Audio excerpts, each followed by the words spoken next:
Pico the Phone's big day. Mia loved playing games on her phone. Tap, tap, tap, went her fingers. Suddenly, "Hey, that tickles," said a tiny voice. Mia looked down. Her phone was smiling.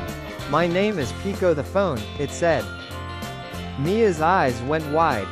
"You can talk?" she asked.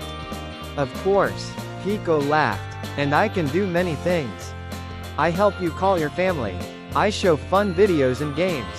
I help you learn new things." Mia smiled. "Wow, you're like a tiny teacher." "Want to see something cool?" Pico asked. Whoosh! They traveled back in time.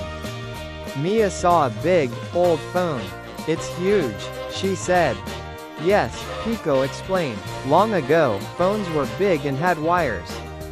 Now," Pico said proudly, "I fit in your pocket." Pico spun around excitedly. "Here are some fun facts. Phones can take pictures. Phones can send messages. Phones can even help find places, maps." "Wow," Mia said. "You're amazing." Pico became serious. "But remember, Mia, don't use me all day. Rest your eyes. Spend time with family too." Mia nodded. "I will. Thank you, Pico."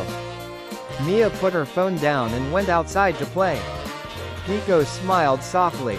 "Best day ever," he said.